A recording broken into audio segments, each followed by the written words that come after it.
अस्सलाम वालेकुम, मैं मोहम्मद इजाज। हमने साउथ ईस्ट एशियन कंट्रीज को शुरू किया हुआ था। आज हम जिस कंट्री को डिस्कस करने जा रहे हैं वो है वियतनाम। सबसे पहले हम हेडिंग दे लेते हैं वियतनाम की।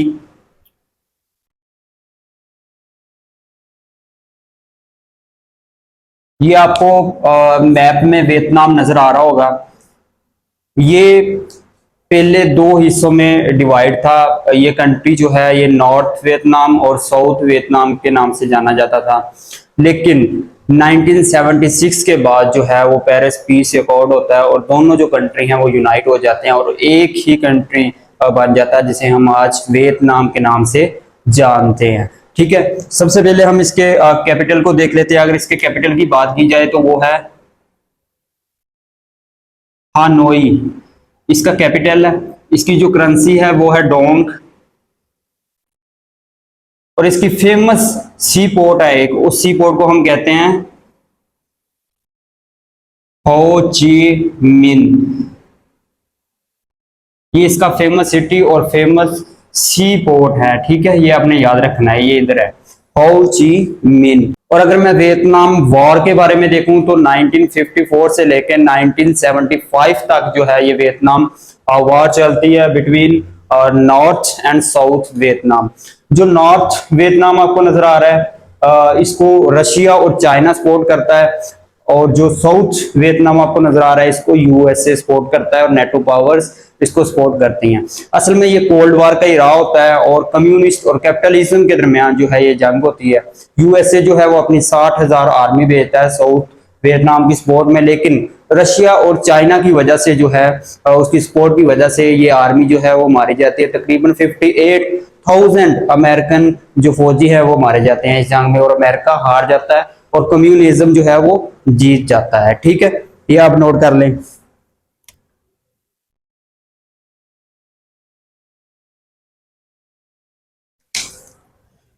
ये जारी रहती है 1954 से लेकर 1975 तक। ठीक है, और ये एंड कब होती है? ये एंड कैसे होती है?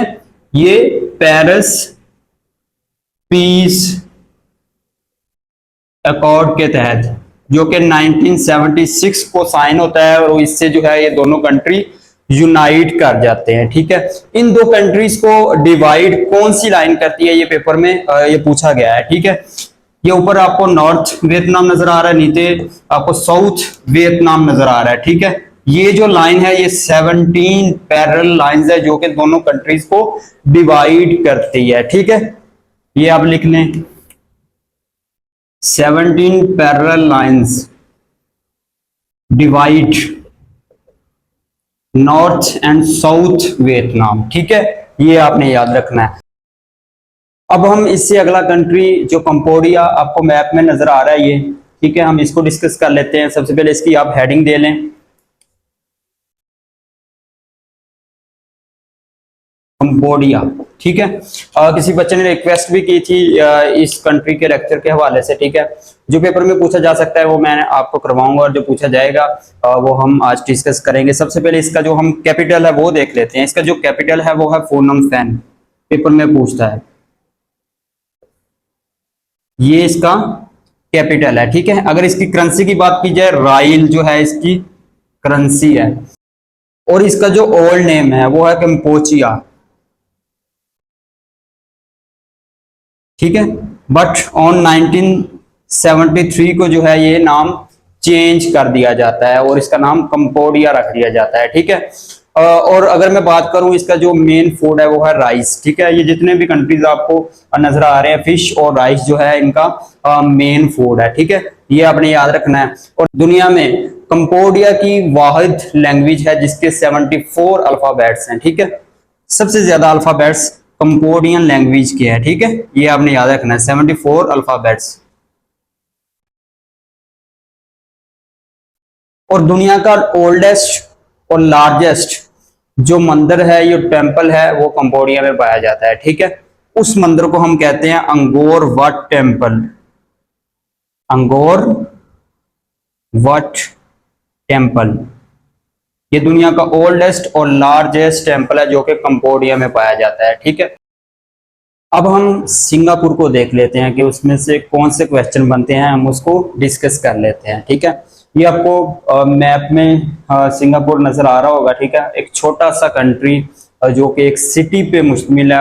जो सिटी है वो मुख्तलिफ रीजन्स में जो है उसकी डिवीजन की गई है, और वही जो है एज ए कंट्री रिप्रेजेंट करता है पूरी दुनिया में। और पूरी दुनिया में जो है आपको पता है कि एक पावरफुल इकोनॉमी के हिसाब से ये कंट्री जाना जाता है। ठीक है, कहा यह जाता है कि एक जो है महाराजा वो इस कंट्री में जब आया, उसने जब कदम रखा इस धरती पे, तो उसको सबसे पहले यहाँ शेर नजर आया। ठीक है, तो उसी वजह से उसने जो है इस लैंड का, इस कंट्री का नाम जो है वो सिंगापुर रख दिया। ठीक है, सिंगापुर जो है वो शेर के नाम से जाना जाता है। सही हो गया, पूरी दुनिया में मोस्ट पावरफुल जो पासपोर्ट है ये सिंगापुर का है। ठीक है, ये आपने याद रखना है। और अगर मैं इसके कैपिटल की बात करूं, सिंगापुर सिटी है, और इसकी जो करेंसी है वो सिंगापुर डॉलर इसकी करेंसी है। ठीक है, हम इधर लिख लेते हैं सिंगापुर।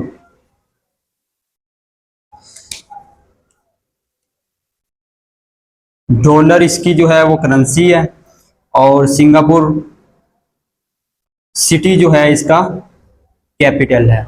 इसने 1963 में ब्रिटिश से जो है वो आज़ादी हासिल की, लेकिन लो इकोनॉमी की वजह से जो है ये इंडोनेशिया के साथ अटैच हो जाता है, ताकि लोगों को सपोर्ट मिल सके। ज़्यादातर जो लोग हैं वो पुअर होते हैं इस कंट्री में, लेकिन जो है इंडोनेशिया इसको सेपरेट कर देती है ऑन 1975 को। ये आप लिख लें,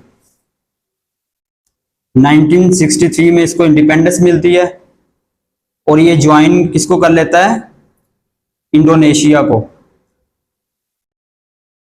लेकिन फिर 1965 को ये सेपरेट हो जाता है। ठीक है, और उसके बाद जो है ये एज ए कंट्री रिप्रेजेंट करता है पूरी दुनिया को। ठीक है, और इसकी अब जो है वो पावरफुल इकोनॉमी है, दुनिया में इसकी मानी जाती है, और मोस्ट पावरफुल जो पासपोर्ट है वो इसी कंट्री का है।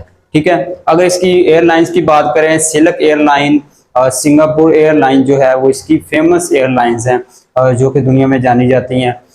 अगर इसके फादर ऑफ द नेशन की बात करूं मैं, तो ली कॉन यी जो है वो इसका फादर ऑफ द नेशन है, जो कि 31 ईयर्स तक एज ए प्राइम मिनिस्टर सर्व करते हैं सिंगापुर में। वो आप लिख लें, पेपर में पूछा जा सकता है। ठीक है,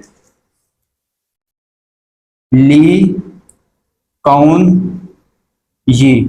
ठीक है, ये फादर ऑफ द नेशन है, जो कि 1959 से लेके 1991 तक जो है ये सर्व करते हैं as a prime minister of the Singapore. ठीक है, ये आपने याद रखना है। और इस कंट्री में हाईएस्ट जो है वो डेंसिटी पॉपुलेशन पाई जाती है। ठीक है, छोटे से एरिया में सबसे ज्यादा पॉपुलेशन जो है इस कंट्री में पाई जाती है। ठीक है, जैसे ढाका में है। ठीक है, हाईएस्ट डेंसिटी पॉपुलेटेड वो सिटी है। इसी तरह ये भी हाईएस्ट पॉपुलेटेड सिंगापुर सिटी है। ठीक है, ये आपने याद रखना है। और फर्स्ट मुस्लिम जो प्रेसिडेंट सिंगापुर की आपको पता है कि एक सर्व कर चुकी हैं, हलीमा याकूब, जो कि 2017 में आई थी। ठीक है, as a president of the Singapore. ये पेपर में पूछा जा सकता है, ये आप नोट कर लें। ठीक है, हलीमा याकूब 2017 में आई थी एज ए प्रेसिडेंट। ठीक है, ये फर्स्ट मुस्लिम प्रेसिडेंट थी सिंगापुर की। ठीक है, ये तो था सिंगापुर के हवाले से जो पेपर में पूछा जाता है। नेक्स्ट लेक्चर में हम जो है इंडोनेशिया और मलेशिया को हम डिस्कस करेंगे, और देन इसके बाद हम अफ्रीका कॉन्टिनेंट की तरफ जाएंगे। ठीक है।